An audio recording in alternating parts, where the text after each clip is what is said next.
Hoje em dia, há muitas dúvidas quando o assunto é a educação dos nossos filhos. Como usar a tecnologia a favor do desenvolvimento das crianças e dos adolescentes? Os eletrônicos são mesmo os vilões da educação moderna? Agora no Saúde Sensorial.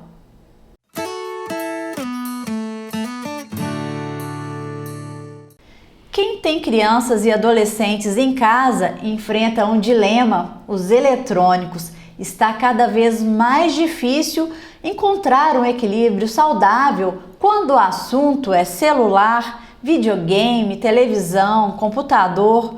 Com a pandemia e o isolamento social, ficou ainda mais difícil estabelecer limites. E para falar sobre este assunto, a convidada de hoje do programa Saúde Sensorial é a pedagoga, especialista em psicologia genética e neuropedagogia, Ana Paula Antoniali. Seja muito bem-vinda. Olá a todos, um prazer estar aqui. Jornalismo de positividade, fantástico. Obrigada pela oportunidade. E muita gratidão, Ana, por você estar aqui com a gente no Saúde Sensorial. E vamos começar falando sobre os eletrônicos, porque é um assunto que está enlouquecendo os pais.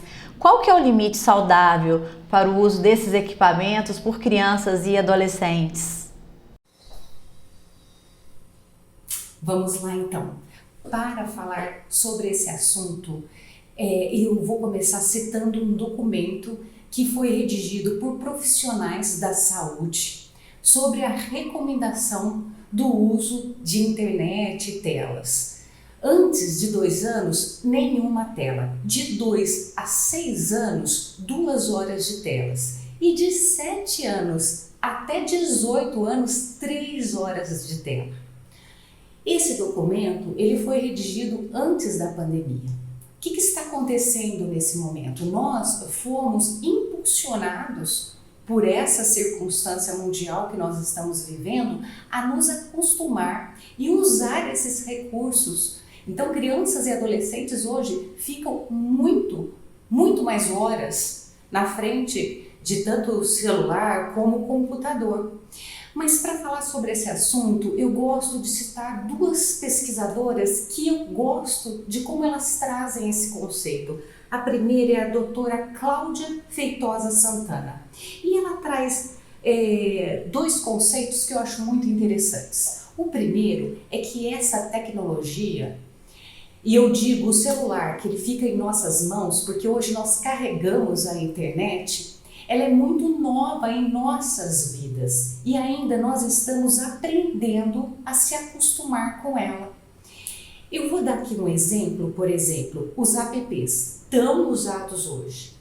As notificações, a todo momento, elas nos surpreendem e pouquíssimas vezes você se interessa por aquilo. Então o que acontece? A internet, as propagandas, as informações, elas nos invadem. Eu acho que é interessante nós usarmos o celular e não ele nos usar. Como é possível, né, a gente realmente sustentar a atenção em uma situação, algo que eu tenha que responder, um raciocínio no caso das crianças, se a todo momento a atenção ela é surpreendida com um barulho ou quando eu olho do lado com uma notícia que vai me chamar a atenção.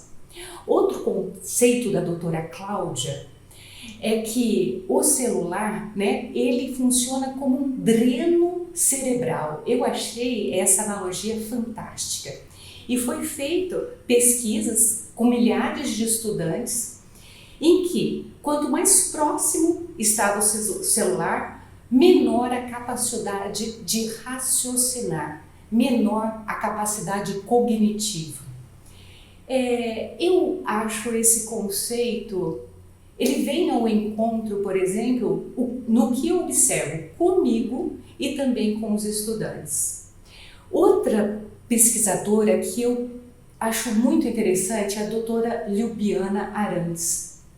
Ela é de Belo Horizonte, é uma neuropediatra e ela publica nas redes sociais dela a importância de nós desenvolvermos a consciência das crianças e dos adolescentes. Então ela diz, né, como é importante a gente conscientizá-los e fazer com que eles, aos poucos, tenham autonomia e responsabilidade no uso do celular. Então ela fala o quão é importante a gente mostrar, né, os sintomas de que a criança excedeu, apertando as costas, ele perceber quando ele está com um posicionamento de irritabilidade com a família ou até com os amigos, de agressividade. Então eu acho esse posicionamento bem interessante, bem construtivo, eu acho melhor falar. Gostaria de falar mais algo.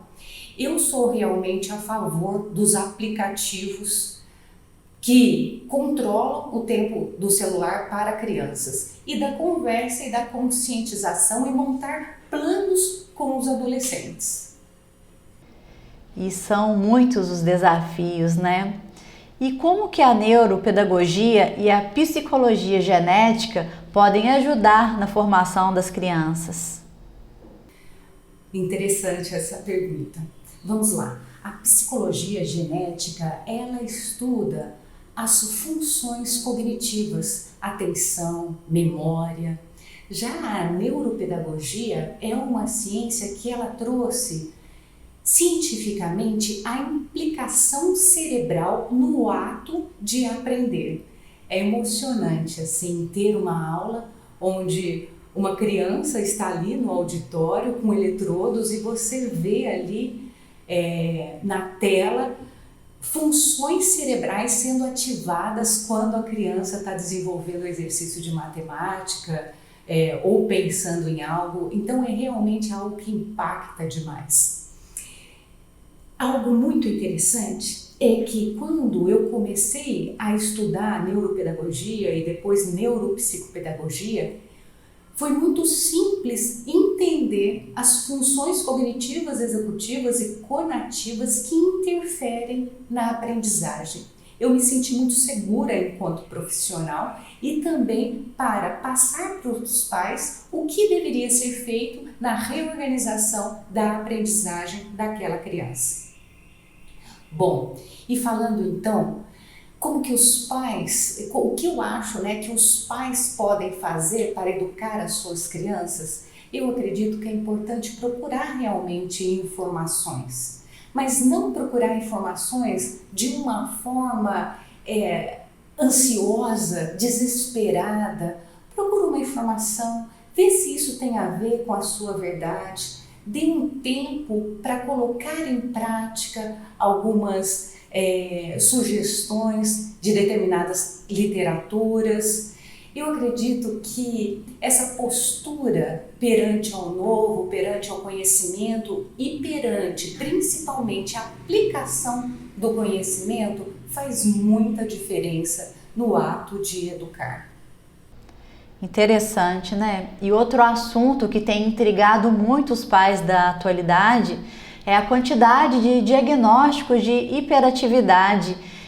Eu entrei no grupo de Facebook para fazer uma pesquisa sobre, né, esse assunto e eu fiquei impressionada com a quantidade de siglas, né? TDAH e tantas outras. O que está acontecendo com as nossas crianças, Ana? Bom, para falar sobre esse assunto, acredito que o profissional mais indicado seria um médico, porque é totalmente da alçada desse profissional.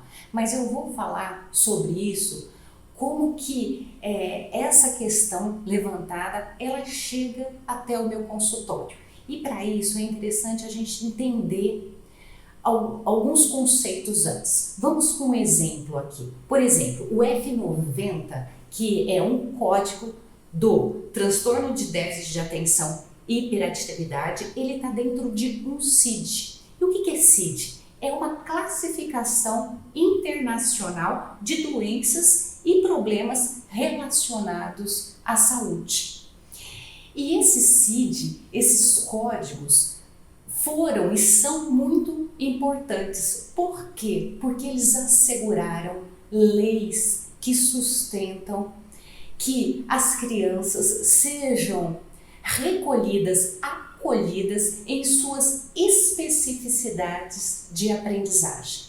Então, por exemplo, hoje existem, por lei, várias sugestões, várias condutas para que as escolas possam reorganizar essa aprendizagem, esse material.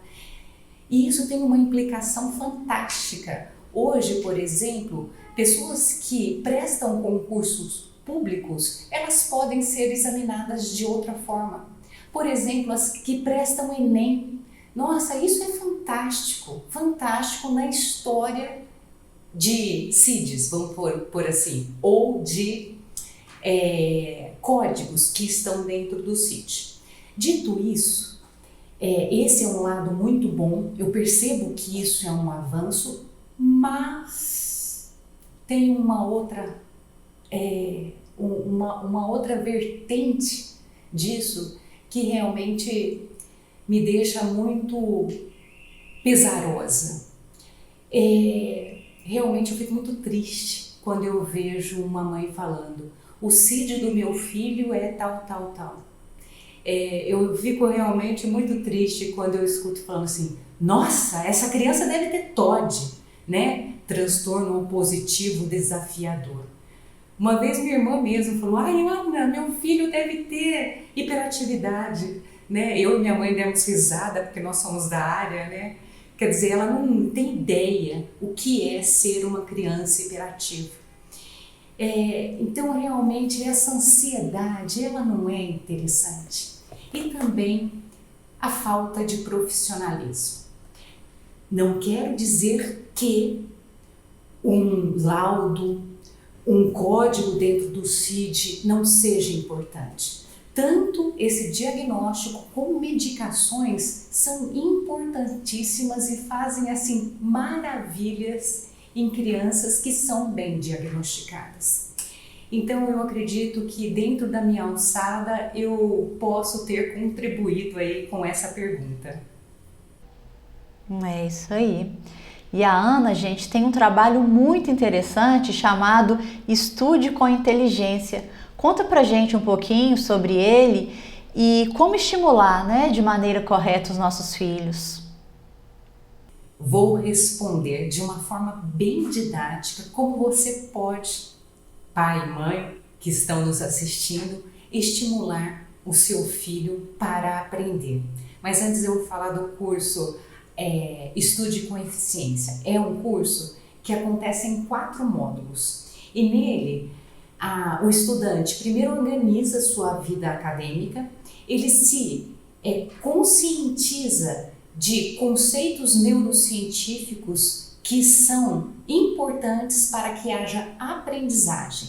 Mas o 4º encontro é com os pais. Por quê? Diz Dr. Daniel Siegel que crianças e adolescentes precisam do apoio de pais, dos adultos, porque eles não têm o conjunto das habilidades neurobiológicas para tomar decisões sensatas o tempo todo. Então, o último módulo é para que os pais apoiem os filhos para que o que eles aprenderam se torne hábito na vida deles. Então, falando agora, como que você pode apoiar seu filho? Primeira questão muito importante. Caso ele não tenha ainda tido maturidade e autonomia, organize a vida acadêmica do seu filho. Faça um plano, ou não precisa nem colocar no papel: filho, você primeiro vai estudar, tal, acompanha como que estão suas notas, apoie o seu filho na vida acadêmica. Se ele não está conseguindo e você não consegue ajudá-lo, procure ajuda.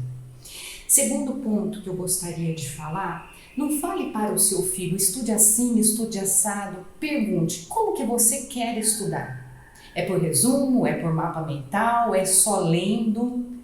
E valide com ele o como ele estudou e qual foi a nota que ele tirou. E vá apoiando as decisões dele.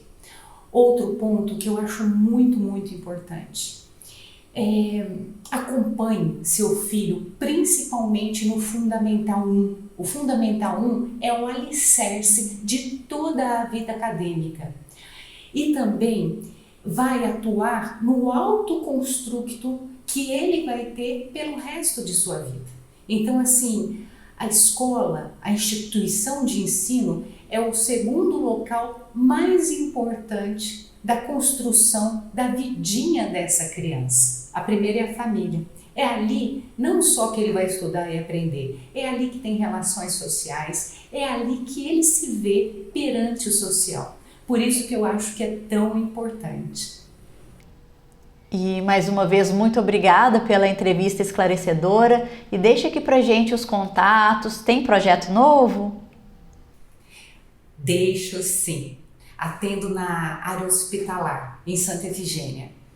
E o meu telefone é 9563-1023. E se temos novidade? Temos sim. Estamos com uma plataforma com mais de 190 atividades para apoiar os pais na construção da história acadêmica dos seus filhos de 1º a 5º ano. É um projeto antigo, estou muito feliz de estar realizando junto ao lado da minha sócia e mestra, Maria Rita. E entre no site www.spacoaprendizagem.com. Lá nós temos uma pedagoga, a Letícia, abusem da Letícia, nós temos um atendimento personalizado, eu também estou bem juntinho com a Letícia ali, respondendo a todas as dúvidas, sugestões, tudo o que os pais precisarem. Grande abraço para vocês, mais uma vez, obrigada pela oportunidade. E a todos vocês, muito obrigada pela companhia. Nos acompanhem nas redes sociais, Facebook, YouTube, Instagram, @Programa Sensorial. Até terça-feira que vem.